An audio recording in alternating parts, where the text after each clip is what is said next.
So, what's next for Edward Snowden now that he's gotten asylum?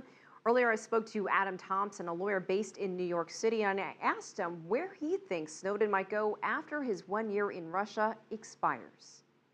I don't think there's anything for him to figure out where to go next. He's staying in Russia. He's not going to be leaving Russian soil or to go anywhere else. I don't think he has any plans to try to leave to maybe one of the three Latin American countries that have offered him asylum. I think he's going to stay under the protection of the Russian government, which has said already that he could stay. He could freely travel around there.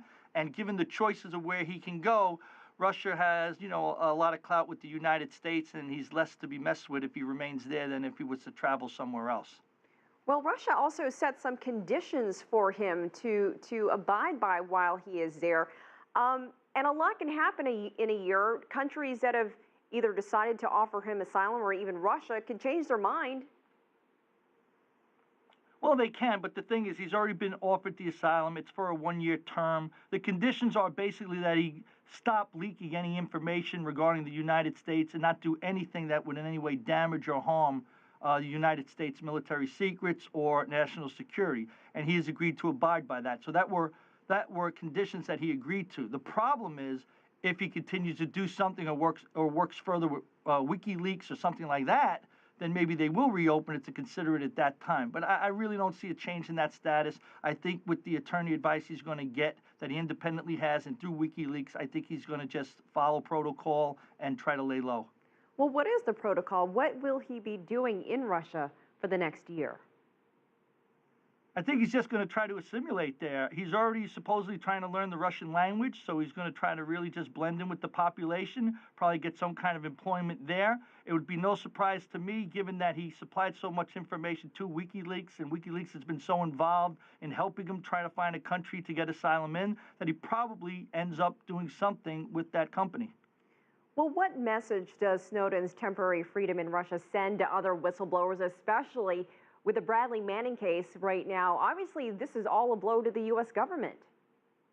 Well, I think it's twofold. I think on the one hand, you have a lot of civil rights leaders and activists out there, along with a lot of people in the press and the media that are actually happy with the result here. Because the media wants to be able to get sources or whistleblowers to come forward when they find illegal conduct to bring it forth to the public and then correct illegal action. Same thing with, when you're talking about just whistleblowing in general to expose corruption, you don't want to put a lid on that as well, so people are afraid to speak up. So it's a big win in that regards for those camps that follow that.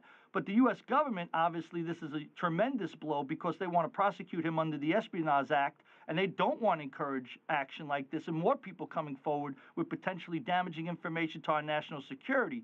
So two different camps here that one's celebrating and one's very upset today.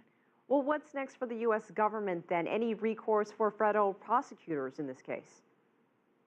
Well, that's a very interesting question because I'm sure they're going to sit down now and think of more ways that they could prevent this from happening in the future. I'm sure they're going to change a lot of policies on who gets clearance to such heavily classified information that can impact us.